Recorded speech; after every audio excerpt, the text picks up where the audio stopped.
Super Kicking It with Kelsi presents Two-Faced Wrestling Talk with Kelsi and Paul. Brought to you by PWPNation.com, the reliable wrestling website for news and opinions. Now, here's your host, Kelsi. Hi, and welcome to Two-Faced Wrestling Talk. As always, I'm joined with my co-host, Paul. Man, we just had a long and exhausting, but really fun weekend and week of wrestling. Yeah, it was amazing. It really was, and you guys stick around for our extended discussion later in the show. I'm really excited about this discussion. It's kind of comparing and pitting NXT against Ring of Honor, because so many people had such a bias towards one or the other with the shows this weekend. It really was crazy, and we want to remind you to make sure you follow us on social media. It's Instagram, Facebook, and most importantly, Twitter, at TwoFacedPod. That's TWOFACEDPOD. New episodes will be dropping on all three areas, and of course, there is your channel, Super Kicking It with Kelsi. Yep, and you can find that on YouTube. Just search Super Kicking It with Kelsi, but I'm also on Facebook, Instagram, Twitter, and Periscope at Super Kicking It with a G. SuperKickingIt. Look out, we have so many great interviews that we're releasing in the next few weeks. You know, just to name a very few, Kenny King, Ian Riccaboni, Joe Koff, and many more. Yep, it's going to be lots of great content for the next couple of months as we really loaded up before the Ring of Honor show on Saturday. A lot of thanks to the Ring of Honor staff for really hooking us up with lots of great interviews. In fact, too many for us to even get. There were a couple guys we didn't even get around to getting, so that was pretty incredible. Well, again, it was a huge weekend. It started on Thursday. There were shows at the Sugar Mill, which is a local bar here in New Orleans, Wildcat show, and that was followed by the WrestleCon Super Show, and of course it went all the way until Tuesday's SmackDown, which was interesting, to say the least, and the whole weekend was lots of fun. We're not going to go through everything. We could do an 8-hour podcast on everything that happened this weekend. It was so amazing, who so we much. met, who we talked to, who we saw, not to mention all of the terrific matches, because just every night, incredible matches. Yeah, especially the independent shows at the Sugar Mill. And I wish we could have attended some of the other shows too that were held at the Pontchartrain Center, but there's just not enough time. There's only so many shows you can go to. Exactly. But one guy, and one of the top people we want to talk about is Suzuki, who was all over the place, and he really took advantage of WrestleMania weekend, not only for his career, but just for his own personal enjoyment. From what we saw on Instagram and everything else, he really seemed like he had a good time this weekend. Yeah, if you don't follow his Instagram, he's always posting the most absurd things. When you look at him and he looks so evil and, I don't know, mean, you wouldn't expect his Instagram to be all fun and crazy, and he posts pictures of his socks. But this weekend he was posting videos of him in the arena at WrestleMania. He was posting that he was sad to leave. He had a sad face and his bags packed with a Japanese flag. I think he really had a good time here, and that was awesome to see because he's one of our favorites. Absolutely, and you got to meet him, I got to meet him, and he was genuinely a nice guy, even though there was not much communication verbally. He couldn't have been nicer, and he did say something to you when he put the title belt on your shoulder, didn't he? He said, too heavy for you. And I was like, yeah. And I told him, the first thing I said was, Ichiban, you're my Ichiban, number one. You're my favorite, I love you. And then he laughed at me because, my friends were in the line next to Suzuki, where he was standing, and so after I met Suzuki and got him to sign my picture, I went to my friends and started jumping up and down, and Suzuki, I look back and he's smiling and laughing. So, sorry to break the illusion, but our boy Suzuki's kind of nice. Yeah, he was great. He really had a lot of fun this weekend, and not just outside of the ring, but inside the ring. He had some great matches. The one against Jeff Cobb was incredible, just great physical matchup. We love Jeff Cobb, too. In fact, I had a chance to meet him after the WrestleCon show and talk to him a little bit. Couldn't have been a nicer guy. But Suzuki in the ring, one of the big takeaways I had was he seemed to be more personable with the American crowd than maybe he is in Japan. really made a concerted effort, get the crowd into it, smiles, acknowledging the crowd, kind of playing some stuff up to the crowd. Did you get that sense that he really was not a changed person or a different person, but just a little more personable, I guess, for the crowd? Yeah, I think he changed his whole demeanor for the American crowd, and I think he was just having a good time, like we mentioned before. So all that together kind of worked with his persona, which was altered a little bit, I feel like. But I liked it. He was getting the crowd into it. The crowd, of course, sang Kaza ni Nere. Oh my gosh, that was so loud, too. It was. Oh, I'll never forget that.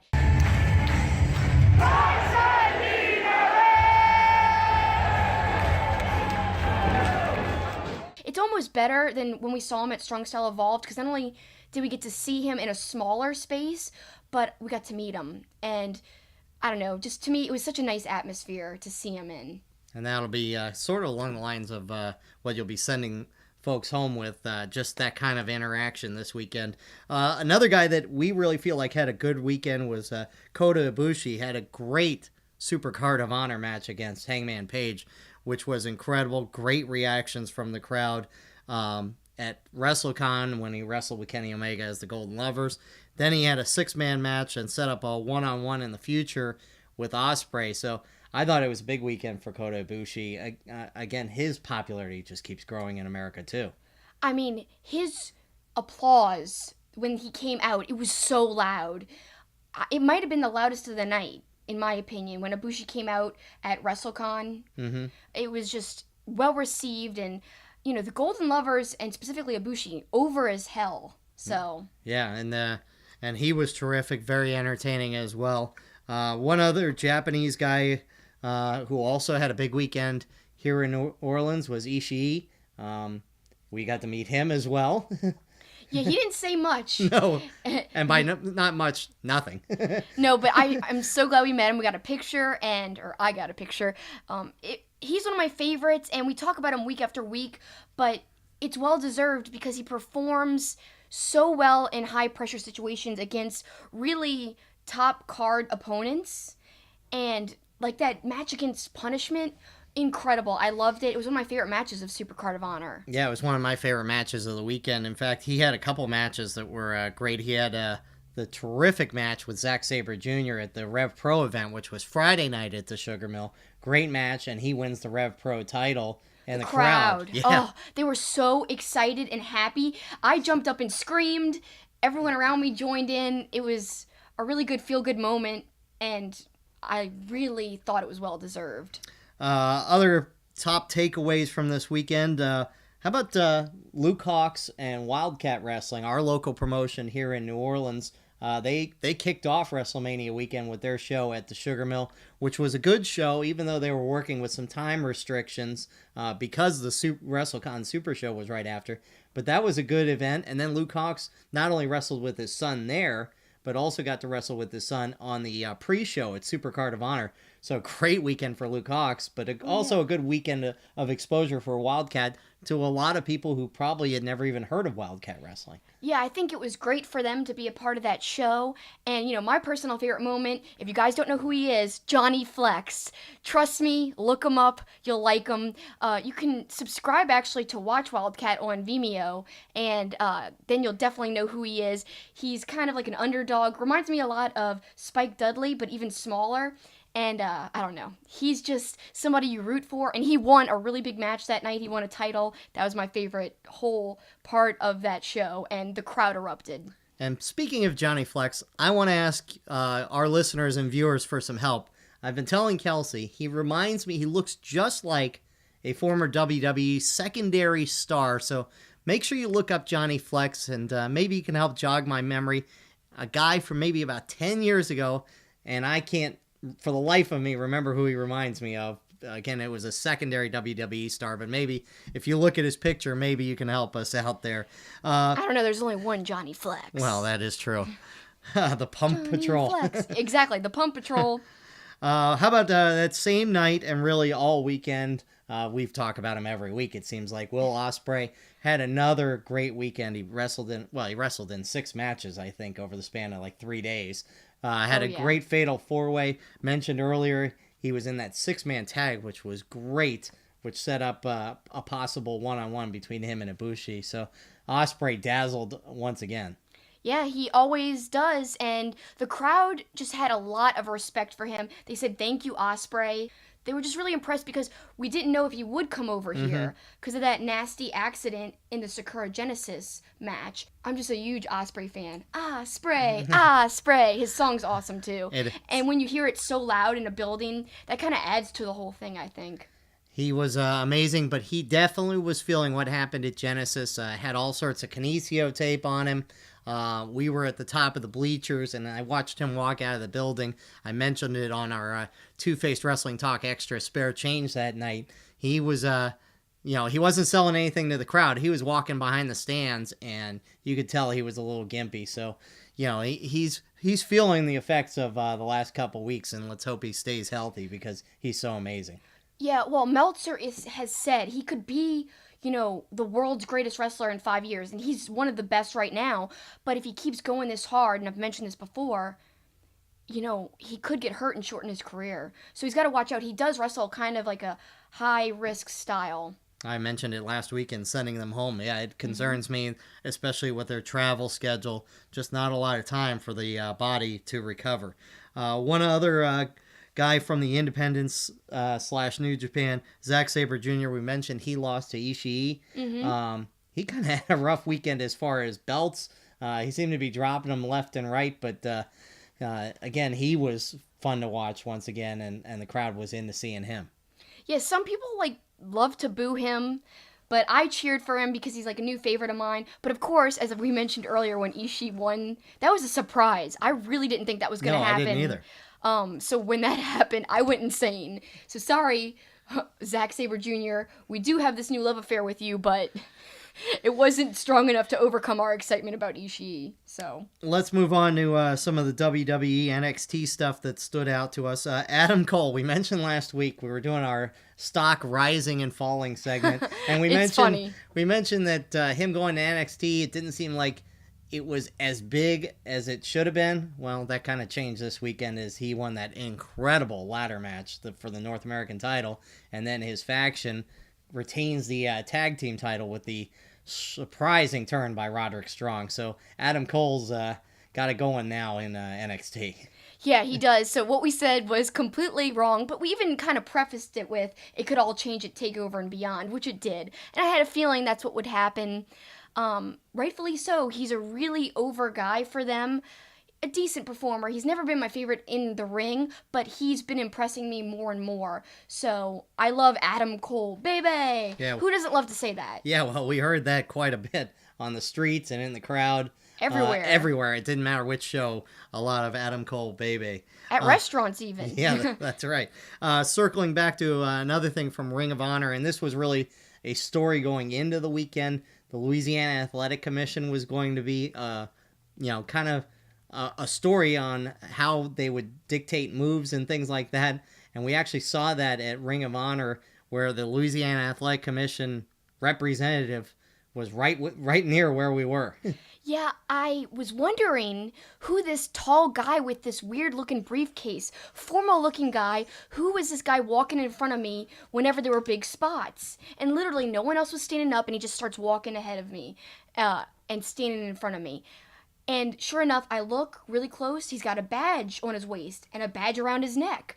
And I look really, really close. It says Louisiana State Commission. I couldn't see the word athletic, but I know that's what it was because he kept coming up every time there was a big move. And I was like, really? They have someone here? And I thought ROH was exempt. So it's all kind of odd. Yeah, I mean, as nebulous as the whole thing seemed going in, judging by what we saw in person, whether it was his action or what some of the wrestlers did, it all still doesn't seem overly clear what they were really going to cut back on and, bloodshed and all that other thing. But there were multiple mentions about the Athletic Commission at various shows too, so it was a running joke, whether it was a couple of those independent shows at the Sugar Mill.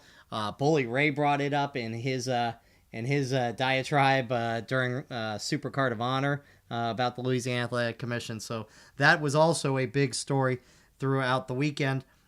Let's move on and talk about WrestleMania. And early on, which we were surprised how early it was, but one of the matches of WrestleMania, Charlotte and Asuka, what a performance they put on, but more importantly, big surprise I thought that Asuka lost. Yeah, I didn't foresee that happening, but after what we saw happen later on SmackDown with Carmella cashing in successfully, I think that was the way to go. So, once I found out how everything played out, it makes perfect sense.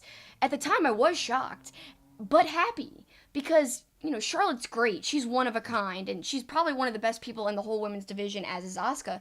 And I love the interaction and the emotion between the two of them in the ring. That was It awesome. seemed very real, and when there's something that's authentic like that, that's what captures people. That's part of good storytelling, and that makes a match good, and it takes it to great. You're gonna sense there's a trend here on what we really liked at WrestleMania, because another woman that had a great weekend was Nia Jax. She wins the title, and I love the reaction of the crowd for her. That was really awesome. I kind of got goosebumps, actually, because I wasn't expecting the crowd to be so behind her, but they were.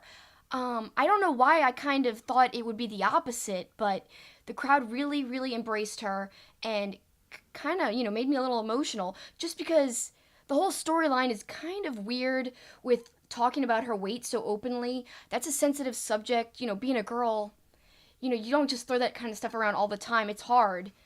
We always worry about our appearance. That's just how most people are. And to see that whole storyline come to a culmination and her win and beat, the great heel work of Alexa, it was perfectly done, in my opinion. It really was. Keeping on the female theme and really the story of WrestleMania was Ronda Rousey. The whole match was really good. Her and Kurt Angle teaming against Triple H and Steph. We mentioned Triple H always brings it. Steph really brings it whenever she's in the ring, and she was great again. But the world talking about Ronda Rousey, and she, I think, exceeded everybody's expectations. I mean, I think people had kind of tempered expectations.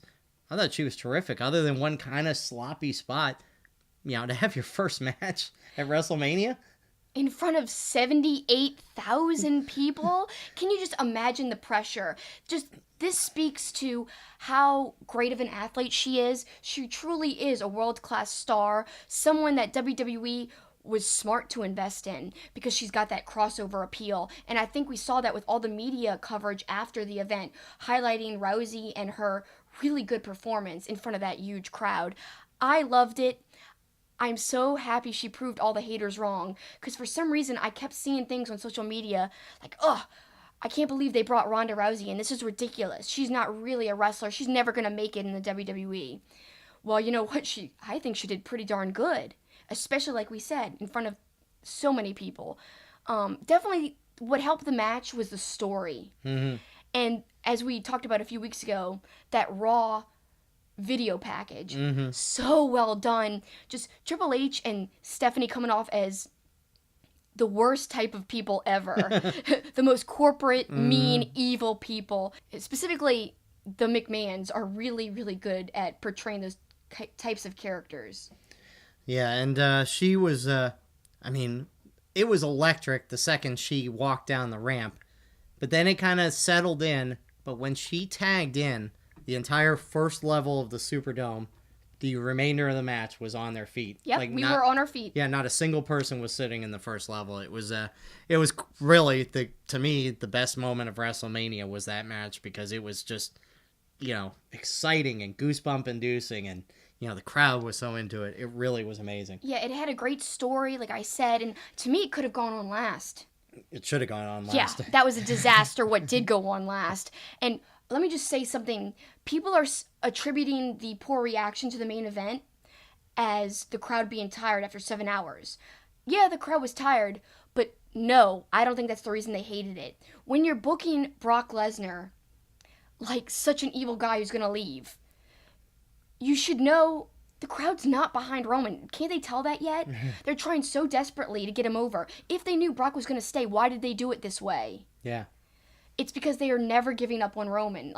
Maybe they will after this, because that was really sad to see. And the crowd wasn't just tired because they were chanting, "This is awful." They were chanting, "We want beach ball." all kinds of things during the match, and it was silent at other parts. So I think it was more to do with they were revolting and that they had their minds made up before the match even begun. Yeah, I mean, I'm going to take it a step further. The last 3 matches really, there was just, the Nakamura AJ Styles match was a massive disappointment for me. It never really, you kept feeling like it was going to build to something, and it never did, and the crowd was completely dead. Then the tag team thing seemed like a disappointment initially, and then Nicholas, the youngster Braun, brought into the ring, at least got over a little bit. So, but really the last 3 matches, it was kind of a disaster for the WWE. So yeah, I agree with you that they could have ended with Ronda Rousey and really gone out on a strong note. And instead they didn't. Now that being said, we're criticizing all the guys' matches. There were some great moments. I thought the triple threat match to kick off the main show for the Intercontinental title was incredible, with Seth, Miz, and Finn Balor, and of course your guy winning the Battle Royal. Yeah, Matt Hardy. I knew he would win. It was awesome. Delete, delete, delete. Huge chants that echoed off of the walls of the Superdome. It was the perfect ending to that Battle Royal. It made me kind of care about it. Otherwise, if anyone else would have won, I don't think it would have been as impactful. So I think they went with the right decision. But now we've seen on Raw, I like him being with Bray, and I like the surprise that Bray's kind of changed after going into the Lake of Reincarnation. He's good. But does this mean that they're just keeping Matt as part of a tag team and then letting Jeff go single? I don't like this because the Woken Matt gimmick could be so much more. It could be a top singles thing, but I don't think they're going to do it that way. The one other singles match that stood out to me on the guys' side was in the pre-show, and I said it for a couple weeks on this show. I thought the cruiserweight match between Cedric Alexander and Mustafa Ali was really good, and it was great to actually have a reaction to a 205 match in the Superdome, because we got back to reality on SmackDown where it was dead during 205 It was sad. It was really, really sad. I hate that these guys are putting their bodies on the line, taking, high-flying risks, and yet the crowd isn't into it at all. And some of it has to do with, the crowd doesn't know anything about them. Mm-mm. But when you're sitting in the crowd, I respect them, but it's hard to get into it even myself when everyone around me is so not into it. No, you look around, everybody's looking down at their phones, It goes back to something we're going to discuss in Heads and Tails. There's a different audience at WWE, especially the main shows. So there were a lot of little kids who, they don't know who these cruiserweight guys are. So, again, I tried to create a hashtag over the weekend, go back to Full Sail or whatever it was. But they need to put the cruiserweight division at Full Sail University. We're going to circle back to Ring of Honor for our final kind of standout and takeaway. And that was Flip Gordon, who was all over that Supercard show. He was. He had a great performance in the ladder match, and then he showed up 2 more times in the span of that show. Yeah, he kind of came to try to protect Cheeseburger, and then he also came out during the Kenny Cody match to try to help Brandy. Lots of storylines going there, and I think Flip is evolving. Not only was Flip all over the Ring of Honor Supercard of Honor show, he was all over the city of New Orleans. We saw him on Bourbon Street. On Instagram, he had met all these people around town, kind of posting some fun stories, and he saw us in the press room, and actually I made his Instagram story when he was filming, when people were getting interviews. And speaking of interviews, we were lucky enough to interview Flip right before Supercard of Honor. Super nice guy. He talks about how he's going to try to go all in and all kinds of other things the year he's had. Let's listen to what he had to say. Hi, I'm here with Flip Gordon, and I'm really excited. You've had a great year this year. Talk about being a part of Ring of Honor and what that means. It's been insane. This year's been incredible. Less than a year, now it's the biggest show of the year. I'm in a championship match teaming with the best tag team in the world. That's insane. If you would have told me even 3 months ago, I'd have been like, yo, you're nuts. There's no way. where do you think Flip's going? Well, he's going to the top, I think. Let's talk about, as you mentioned, you're teaming with the Bucks tonight, but you've also been on their show, Being the Elite. Talk about that. That's such a big thing for wrestling right now, the best storylines going. I think that's kind of helped you in your career. What do you think about it? Oh, 100%. It's given me a platform to showcase what I can do outside of the ring. Because we're only allowed so much time while we're in the ring to show personality, to show character, and it's hard to get the fan base to understand who you are and get to know you as a person.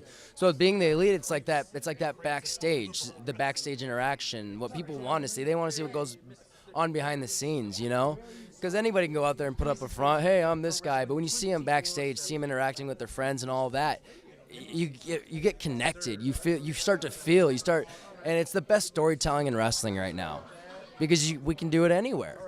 We're telling stories everywhere we go. And it's genius on their behalf. I'm just lucky to be a part of it. So. Well, the creative freedom is really awesome, but I'm really in love with the whole where do you think you're going. I think that's really, really clever. But where can people find your stuff? Pro Wrestling Tees? ProWrestlingTees.com/TheFlipGordon. Twitter and Instagram, it's all the same at TheFlipGordon. Finally, who do you want to face more than anything here in Ring of Honor? Here in Ring of Honor, that's tough. I really want to work with the Briscoes. I would love to work with them. I think we'd have great matches, either as a tag or singles. I just think it'd be a cool dynamic. We're all farmer boys, so I just think it'd be a good old brawl. So I would definitely love to see that. And what are you going to do to get all in? I'm not quite sure yet. I'm going to focus on tonight and winning those 6-man tag team championships, but I do have a couple ideas that can get me booked for All In. So, thanks to Flip Gordon for being gracious with his time, and really all the Ring of Honor stars that took time to talk to Kelsi, and you'll hear a lot of those interviews in the weeks to come here on Two-Face Wrestling Talk and on the YouTube channel Super Kicking It with Kelsi. When we come back, you're going to hear from another Ring of Honor star. How about the guy that fought Dalton Castle for the Ring of Honor title? We'll hear from him as we kick off our Heads and Tails segment talking about Ring of Honor versus NXT. That's coming up next. What? Hey, Jim, where does Wrestling Discussions live? PWP Nation? That's correct. PWP Nation is the #1 source for all things professional wrestling. They have great articles, podcasts, and overall great wrestling content. No dirt sheet rumors, just articles and facts.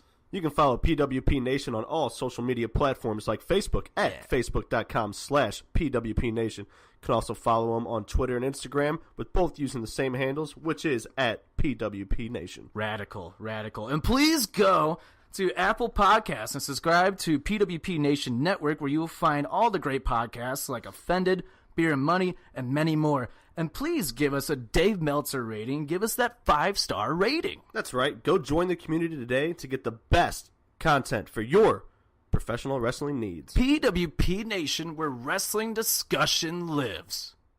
St. Arnold Brewing Company, located in Houston, is Texas' oldest craft brewery. Their goal is to brew world-class beers and deliver them to their customers as fresh as possible, making them the best beers in Texas and Louisiana. Their customers are beer lovers, people that appreciate great, full-flavored beers. So whether you're enjoying an Art Car IPA or a smooth-drinking lawnmower, look for St. Arnold beers throughout Louisiana and Texas. Hey, I'm joined with Marty Scurll, and boy, how things can change in a year. Last year, you weren't even in Bullet Club for Supercard of Honor. Now you are, and you're part of Being the Elite. It's one of the most unique and revolutionary things in all of wrestling. Can you talk about how Being the Elite has changed things? Well, that was quite the intro, thank you. You're right, last year, actually, it's ironic because last year I wrestled in the opening match against Adam Cole, who I would then later kick out to join the Bullet Club, and now fast forward a year, I'm here in the main event for the Ring of Honor World Championship. So yeah, it comes, it kind of comes around full circle. But yeah, do you know what? I built a real strong relationship with Matt and Nick, the Young Bucks, and I think it's come down to our kind of shared passion for this business. We, we're all very creative types, and we all want to be able to make something special and make something that the fans can enjoy and invest in. So much in wrestling is so not authentic, not organic, and so much seems so forced, but I feel like the reason why we've been able to connect with the audience is because, we are giving the audience us. This is, sorry, it's Jay Lethal screaming, but this is like our art, this is our creation, this is us having fun, and I think the fans enjoy that. So, it's been great, and I think, you can watch 3 hours on Monday Night Raw, but you're still not really going to get that one-on-one connection with a wrestler. Maybe 1 or 2 wrestlers you can. But this is our Monday Night Raw. This is our weekly show where you'll get, 15 minutes of the Villain, 15 minutes of the Young Bucks, and it's our real lives. So, people that, of course, are going to connect. So, no, we wanted to create something special. Wanted to give back to our fans who have made us. So, no, it's been a real fun time being the Elite. I only can hope that it continues. That's all I can say. And as you said, you could see how authentic you guys are, how passionate you are, and that really comes across. But let's talk about, you just recently had an amazing match with Will Ospreay in New Japan Pro Wrestling, and as we know, Ring of Honor has this relationship with New Japan. Talk about that match and how important the relationship with New Japan is. I spent my whole entire career with a massive chip on my shoulder, and it's been really getting to me lately how people seem to be downgrading the junior heavyweights, like wrestlers saying they want to upgrade or move up to the heavyweight division. I just think, don't speak about the junior weight division like that. Do you know what I mean? Like, as a kid, that's what got me into Japanese wrestling, was watching guys like Jushin Thunder Liger, one of my heroes, putting on these amazing matches, doing stuff that heavyweights can't do. So I feel like you really downplay the junior heavyweights when we've got Will Ospreay as the champion going around saying, oh, I want to put weight on so I could be a heavyweight. It's like, F you, Will Ospreay. Like, I'm proud to be a junior heavyweight. He's got that belt right now, but I want to take that belt and I want to represent that division. You know what I mean? Because I don't think he's doing a good job. So, I tried last week, didn't really go in my favor, but what we did do is we stole the show. No one could follow us. Do you know what I mean? Like, they had no chance, and we're putting the junior heavyweights back on the map. And if Will Ospreay doesn't want to do it, then I will. So no, I was proud of that match because, like I said, we weren't put in a spot to be highlighted. We weren't supposed to steal the show, but we did it. So, I could only be, grateful for the amazing, response from the audience and Dave Meltzer for the 5 stars. Thank you so much. Appreciate your time, Marty. Whoop, whoop. Whoop, whoop. That was Marty Scurll, who took time to talk to us a few hours before the Super Card of Honor show. And he hit on a couple of important points there, and it's going to kind of lead us into our heads and tails segment here. He talked about the connection that, you can't get maybe, except for maybe a couple of people on Raw, he said. And also he talked about being the Elite. But it really is about the connection a little bit, and I think that leads to people going down one side or the other, whether it's NXT or Ring of Honor.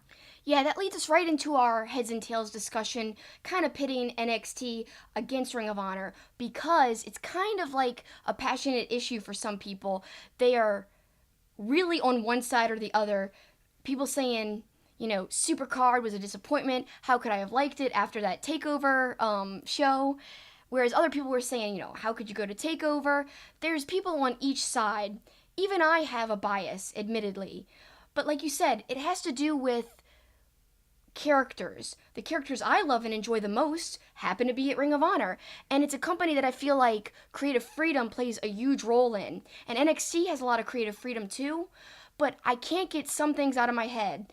Like, I remember this backstage segment where Triple H is kind of talking with Apollo. And Apollo just came to NXT. Well, when they changed his name. Then they're working on like a new finisher for him. Apollo presented some finishers to Triple H, and Triple H is like, yeah, well, I like this one. I think you should use it. So although I feel like NXT has the more freedom than the main roster, of course, I still think it's that corporate environment. And me, I kind of like a fluid, just more creatively free type of product. And so that's why, personally, I do lean towards Ring of Honor. It would be a dream job for me to work there. I mean, I love Ring of Honor. But having said that, I'm still open-minded. And I can still appreciate NXT, NXT stars. Gargano is great. He's one of the best baby faces in all of wrestling. Ciampa, one of the best heels. And they had one of the best matches of the weekend. But, I guess I might always say I'm going to prefer a Ring of Honor show. But at least I will say NXT was great. Yeah, I mean, you can prefer one or the other. Look, I thought both shows were pretty close to being equal. Obviously, Ring of Honor was longer, so there was more quality matches in there. But I thought things were fairly equal. In fact, we did a ranking, and I couldn't pick which I liked better, Gargano Ciampa, Omega, or Cody. I've talked to people around town who thought, and you heard it on Twitter, that thought Kenny and Cody was awful. And I don't see how anybody could think that. At first I was like, well, maybe it's because we were there and there was an emotion in the room. But then we went home and rewatched that match. Because we actually missed a few spots because of us sitting down in our seats. People were standing up and we couldn't see over the barricades. So having rewatched it, I loved it even more. Mm-hmm. So I understand that somebody having just watched TakeOver might have thought it was amazing. Because it was. But that Kenny Cody had a really great story in it. I think it delivered. And some people might complain about the finish not being, clean, but that sets it up for a longer thing. They're obviously building more and more story. I've said it week in and week out. Being the Elite, Bullet Club, Ring of Honor, all that is the best storylines going in wrestling right now. Well, and there are plenty of matches in the history of wrestling that don't end clean. That's how these rivalries build. One of the criticisms I heard, I was having a discussion with a friend at the bar after the WrestleMania, and we were just talking about the weekend in general. And he said he didn't like Kenny and Cody because the two huge spots in the show he thought were so obvious and transparent that, you could see Brandy getting in position, and the same thing with Cody and Kenny. Okay, I can see what you mean by that, but at the same time, what did we talk about when we watched Gargano and Ciampa? How ridiculous it was. Oh my God, yeah, that guy with the crutches. The guy on the crutches by himself in an open area. It was so obviously staged when you could have had the guy sitting in the crowd with his crutches just leaning on the railing or something, and it would have been a lot more real feeling. Oh, yeah, and I think that was the one thing you could say about the match, the one criticism. Yeah. And it didn't really take away too much at all. It's still probably one of the best matches of the year. But to me, it didn't beat Kenny and Cody. I love that Kenny-Cody match, the magic in the room. I'm so disappointed to hear people didn't like it. I really can't fathom why. Yeah, well, I mean, again, you can nitpick on either match. Either promotion, too. Yeah, and yes, I mean, I guess you could demand perfection, but there are going to be things that aren't great, Here's my take on this. I kind of look at WWE/NXT, and obviously for the purpose of this discussion, it's NXT, because those two shows were head-to-head that night, so there was all sorts of stuff on Twitter kind of countering each other constantly. I almost equate it to Democrats and Republicans. If you're a staunch supporter of one and believe your group can do no wrong, then you're going to think everything your group does is the best. So if you're an NXT person and you don't give Ring of Honor a chance and you don't watch Ring of Honor, then you're going to think NXT was the best. Ring of Honor the same way. If you don't watch WWE or NXT, you're going to think Ring of Honor was the best.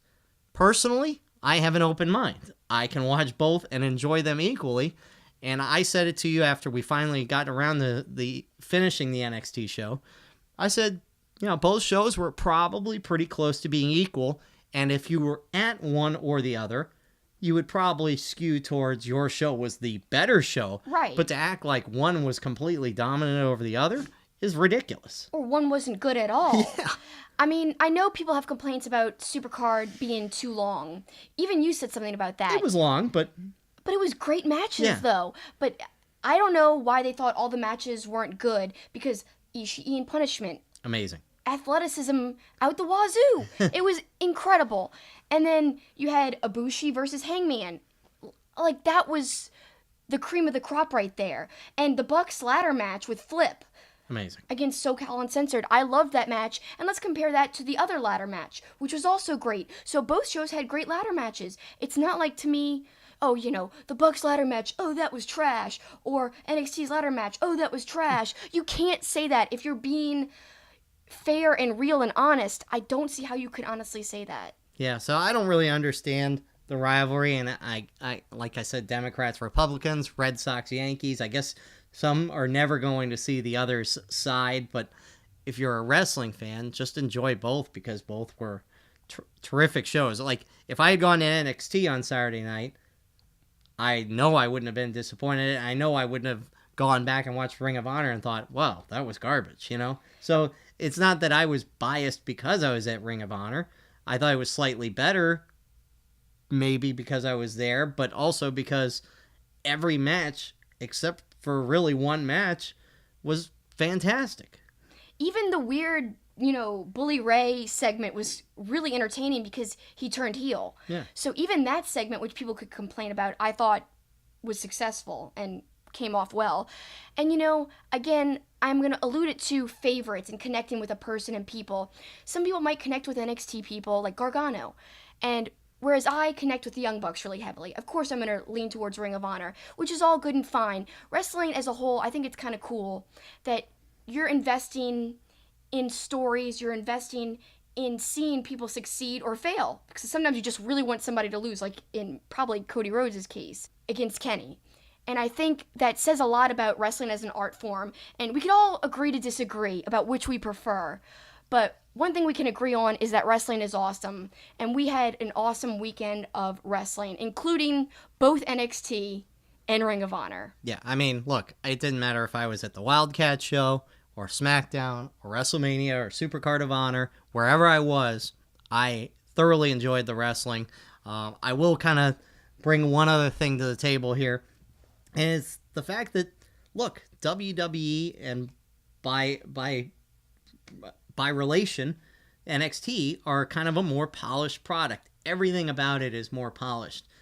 Ring of Honor is still the little brother in this, so we witnessed that firsthand. WWE didn't give us any access to any of their stars, NXT or WWE. We had credentials to access. We could interview fans. We could shoot B-roll, which is video for you not in TV. But Ring of Honor gave us a media session with, I think we counted 15 of their stars or management personnel or announcers in about an hour and a half session the day of their show. Now, granted, do they need more, the podcasters and some of the wrestling radio shows and stuff, more than WWE needs them? Yeah, probably. But at the same time, I think WWE misses out on making their stars available and making them seem personable in a real interview as opposed to a shoot on TV. Yeah, I mean, they only go for, it seems like, local news and the really big news organizations that really don't understand wrestling and report on it as a spectacle. They're missing out on the people like you and me who talk about it like opinion-wise and who know about wrestling and who have been fans for a while. And you could say, well, why would they want that anyway? If they got tons of money. But at least you're presenting your product in a real way, and you're probably going to get over more with the fans as a whole when you do that. And look, when we got access to those WWE stars at the reading event, granted our time was limited, but we got to meet No Way Jose. We met Ember Moon and got to see their personality away from it being a scripted TV, promo segment. So kudos to Ring of Honor for giving us access to so many wrestlers. But when it comes down to it, to wrap the segment, NXT, Ring of Honor, you're not going wrong with either, but I think, big picture, you're going wrong if you automatically don't watch one or the other. Give both the opportunity. I know there's a lot of wrestling out there, but, man, they're both good. They really are, and I think everyone should give both a chance if they kind of just eliminate one because of a certain reason. I like watching both, but, you can criticize both. And both have its positives and negatives. Ring of Honor is more raw, more real, and I think has more of a freedom to it. Even more so than NXT, which has some freedom. And then, like I said, NXT has all the bells and whistles, the great entrances, the great production value. I love the lighting. In fact, I liked the lighting on NXT TakeOver. And this is a weird thing to like, but just the way the whole ring was lit, more so than Supercard of Honor, which kind of looked blown out at some points. And also, let me mention quickly, lots of people complaining about Honor Club because they had huge technical issues. What I want to remind everyone of is that the WWE Network and other networks, when launching and doing a thing of this magnitude, have had issues as well. And, WWE has a ton of money. So it's not like money's the issue. Things just happen. I know some people will disagree with me, thinking that they could have done something to prevent it. But like I said, I've seen other companies have problems, and I'm going to support Ring of Honor because I want them to continue to thrive. I want all wrestling to continue to thrive, and I want there to be variety because I don't want it to become a monopoly where it's just WWE NXT. That to me would be a bad thing for all of us as fans. Less stars and, less appeal to the masses. So again, guys, I know it's frustrating. I would have been frustrated. I would have been mad. But cut them some slack. It's happened to other people, and they're going to get better. I really, truly believe that, and they're a company that I believe in and want to invest in. Yep, they've gotten better and better over the years. And look, their TV production has gotten better and better. We saw that on Saturday night. With some of the entrances and the pyro, although I did come to hear that apparently they didn't test the pyro before the show, so it actually took a couple of the wrestlers off guard because they didn't know that it was happening. I jumped too. I totally jumped up out of my seat whenever the pyro went off. Yeah. It was a little scary. So NXT, Ring of Honor, you can't go wrong with either, but you probably should be watching both if you're not.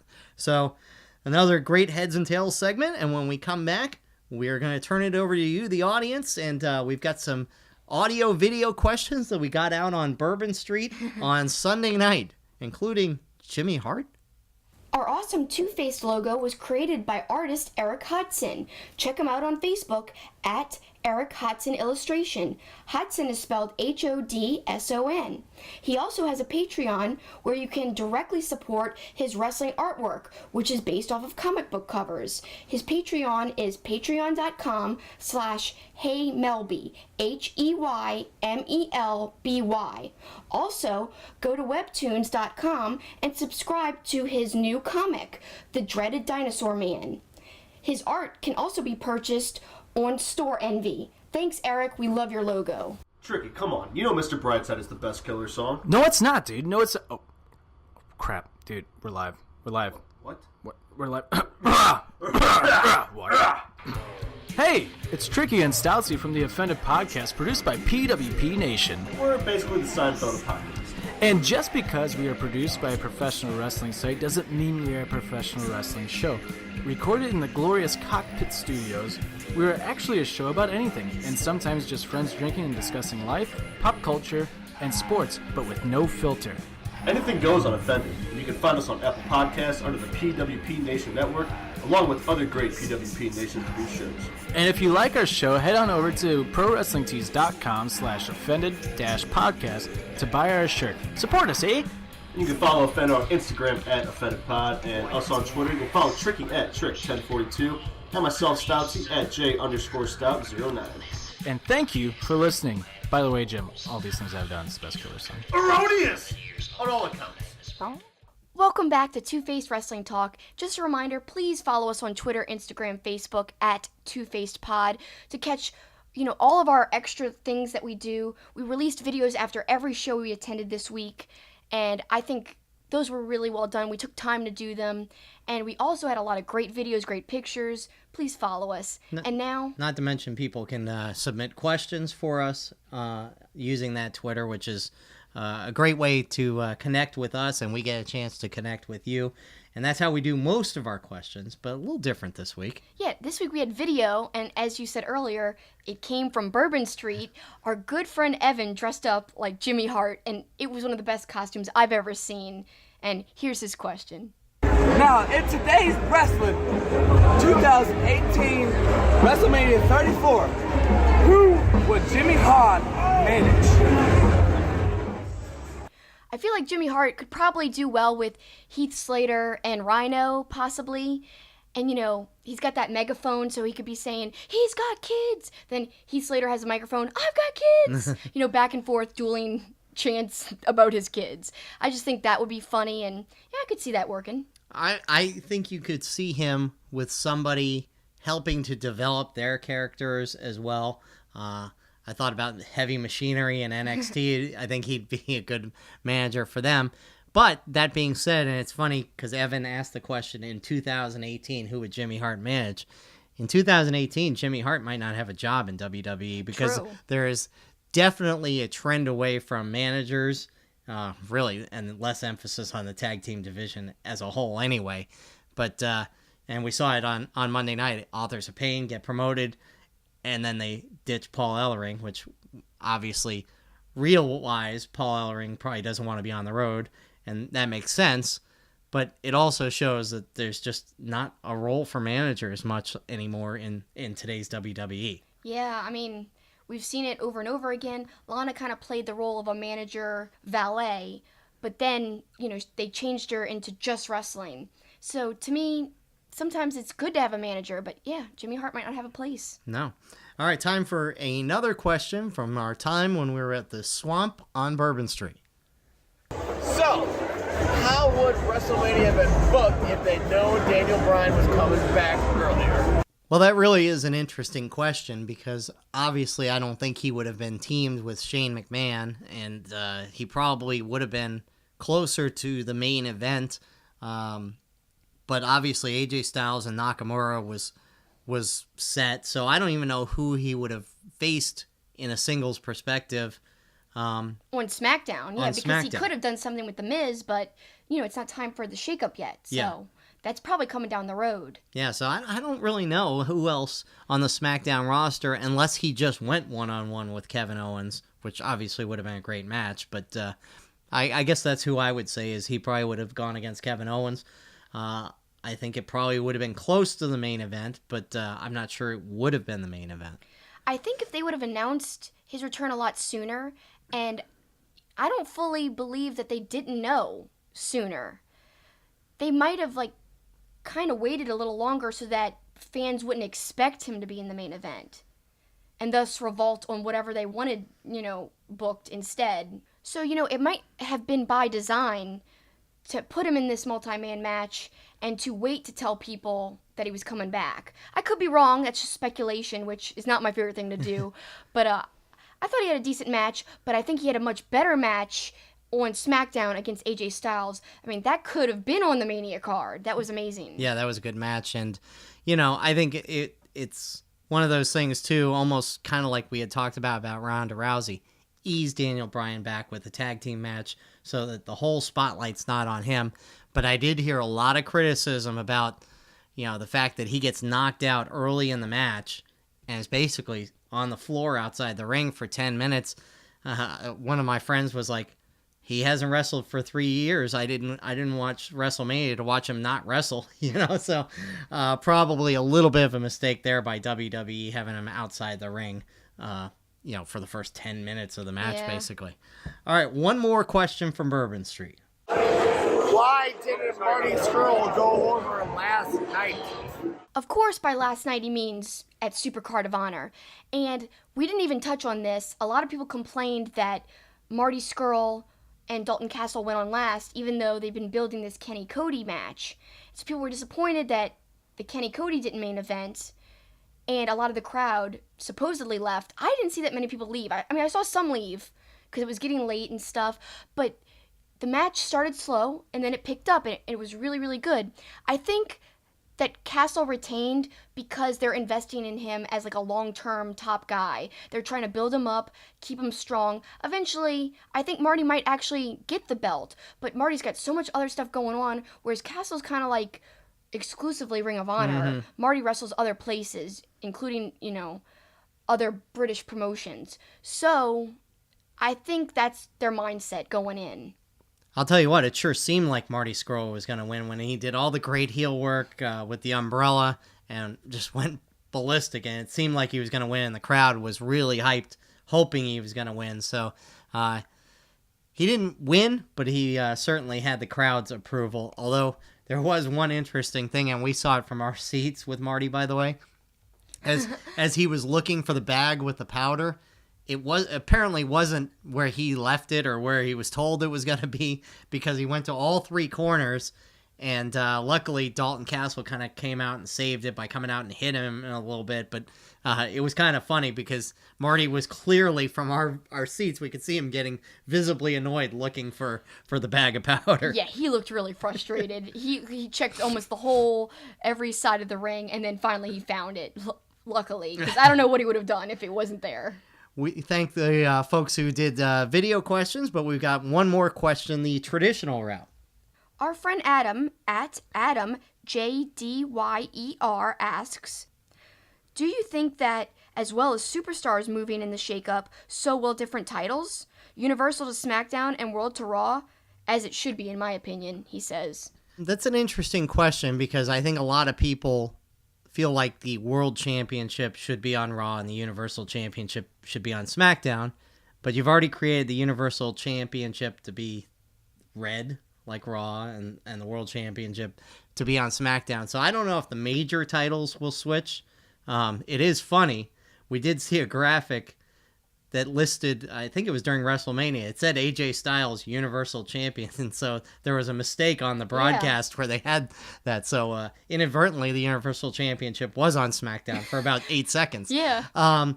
I think, you'll see the secondary titles maybe in the Intercontinental U.S. Championship flip-flop, but other than that, I don't think you're going to see much in that way. But I do think, again, if I had to pick one thing that I think for sure is going to happen, is either Daniel Bryan or Miz is going to switch shows because they're going to set up that feud. That feud's really going to pay off, I think, and it's the right move to put them on the same brand because I want to see that match. Yep, it's going to be awesome. So, again, thanks to everybody who met us out on Bourbon Street. There were others that just didn't want to be videotaped, which is fine, in various states of inebriation. Yeah. But we thank everybody, and we'll get to more questions again next week. And we want to remind you to follow Super Kicking It with Kelsi on YouTube, as well as all of your platforms with Super Kicking It. Yeah, you can find me at Super Kicking It, SuperKickingIt on Instagram, Facebook, Twitter, Periscope. And you can follow me at pboron88. It's time to send them home, Kelsi. I'm closing out the show talking about the wrestling fan community coming together, sharing the passion that we all have for wrestling. But not only did the fans come together, but a lot of wrestlers came together in the professional wrestling community. They were all around town, and they interacted with the fans. I love that. We saw Flip Gordon out, as we mentioned earlier. Jimmy Havoc. I was so happy to see him. And of course I recognized him. He shook my hand. But we see him every day on our fridge. We have a Jimmy Havoc calendar. So we also saw Suzuki, like we said, on the Instagram stories. Macaulay Culkin was around. He wasn't a wrestler, but a celebrity. Nick Aldis actually got involved in the Marty Scurll match, and he was around at Supercard of Honor. And even David Arquette, a celebrity, he was there at Supercard of Honor as well, that we saw firsthand in the background. Who else did you see? Well, of course, we saw the Impractical Jokers at SmackDown. Yeah, I love them. My favorite show. We saw Mojo Rawley when we were at the Swamp. He was dancing, and he was having a great time. He was, and he loved our buddy's Jimmy Hart costume, He did. I heard Tyler Breeze was out. Earlier in the week, we saw videos of Matt Hardy out. Of course, we saw Matt Hardy at the gym. That was amazing. Delete. It was wonderful. But you're right. Back to your point about the wrestling community coming together. We met up with some friends that I actually met last year in Orlando for WrestleMania. You couldn't be with me every day because you had to work last year in Orlando. So I randomly met somebody from Philly at the Hall of Fame, and then he was hanging out with two British guys, and we all met up afterwards. What do you know, a year later, they come back to town, and we meet up again. It's so cool that wrestling can basically breed friendships that can last a lifetime, and I hope my friendship with them lasts a lifetime. You enjoyed meeting them. We all had so much fun, and a lot of other people we met out, and just fans out having fun, helping support the economy of New Orleans, too, by going to bars and restaurants, and everyone had a wrestling shirt in town this weekend. That's something about New Orleans. It's so small. It was almost like there was a wrestling fan at every turn, because it's such a, condensed community. I loved that feeling. I think it's going to be a little different next year when it goes up to New York and New Jersey, that area, because I'm sure it'll be spread out between the two places, but this year was something special, I think, and all the wrestlers I met, so courteous with their time and just really nice people on the whole. Somebody also who wasn't a wrestler that I enjoyed meeting, Dave Meltzer, and I got to interview him. You guys, I cannot wait for you guys to hear this interview. Incredible.